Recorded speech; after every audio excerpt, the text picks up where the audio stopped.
Bonjour et bienvenue sur mon plan maths, l'application qui corrige vos exercices de mathématiques. Aujourd'hui, nous allons corriger un exercice de terminale sur les nombres complexes. On donne z1 est égal à moins 1 moins i et z2 est égal à 1 demi plus i racine de 3 sur 2. Petit 1, donnez la forme algébrique de z1 sur z2. Donc on va calculer z1 sur z2. z1 sur z2, c'est égal à moins 1 moins i divisé par 1 demi plus i racine de 3 sur 2. Ici on va multiplier par 1 demi moins i racine de 3 sur 2.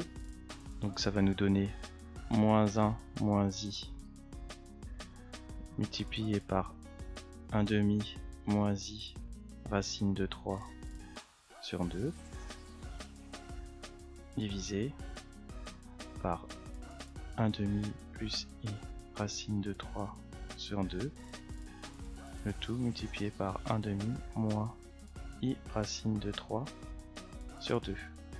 À ce niveau-là, on va avoir une identité remarquable, donc ça nous donne comme résultat donc moins 1 demi plus i racine de 3 sur 2 moins 1 demi de i moins racine de 3 sur 2. Donc là on a juste développé le tout, ici a plus b facteur de a moins b, donc ça nous donne a carré moins b carré, a carré donc ça nous fait 1 demi au carré, moins b carré, donc c'est moins i racine de 3 sur 2 au carré. Donc c'est égal à 1 demi au carré, donc ça nous fait 1 quart, plus 3 quarts, donc ça nous donne 1. Donc ça va nous donner moins 1 demi, moins racine de 3 sur 2, plus i, facteur, donc ici, de racine de 3 sur 2, moins 1 demi. Voilà la réponse à la première question. Donc maintenant on passe à la question 2. C'est calculer le module et un argument de z1 sur z2. Donc z1 sur z2, donc c'est égal à moins 1 demi, moins racine de 3 sur 2 au carré, plus racine de 3 demi, moins 1 demi, le tout au carré, racine carrée de tout ça.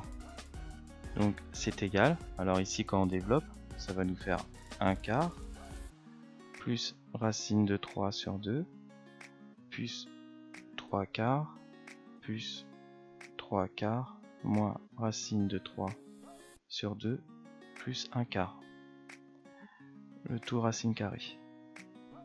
Maintenant on va regrouper, donc racine de 3 sur 2 ça se supprime, donc 1 quart plus 3 quarts ça nous fait 1, et encore 3 quarts plus 1 quart ça nous fait 1, donc c'est égal à racine de 2. Donc troisièmement, donner la forme trigonométrique de z1 sur z2. Donc argument de z1 sur z2, c'est égal à argument de z1 moins argument de z2. Or, argument de z1, c'est égal à cosinus de θ de 1, qui est égal, alors comme on a moins i, donc ça nous donne moins 1 sur le module de z1, donc c'est racine de 2. Maintenant on va faire la même chose pour le sinus. Donc on a et sinus de t de 1 est égal à moins 1 sur racine de 2. Donc on a θ de 1 est égal à moins 3 pi sur 4. On va faire la même chose pour argument de z2. Donc argument de z2, ça nous donne cosinus de θ de 2 est égal à 1 demi. Et sinus de θ est égal à racine de 3 sur 2. Donc on peut conclure que θ de 2 est égal à pi sur 3. Ce qu'on nous demande, c'était de calculer l'argument de z1 sur z2.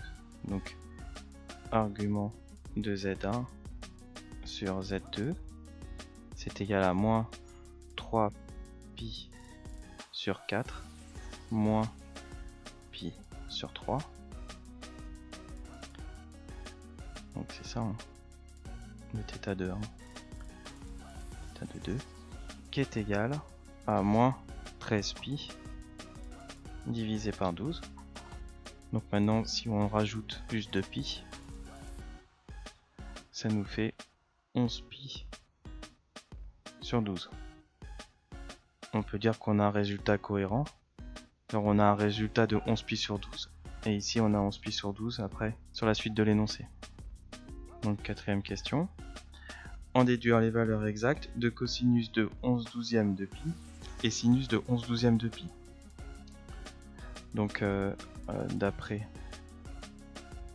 le petit 2, donc on a cosinus de 11/12 de pi qui est égal à moins 1 moins racine de 3 sur 2 racine de 2 et sinus de 11/12 de pi qui est égal à racine de 3 moins 1 sur 2 racine de 2.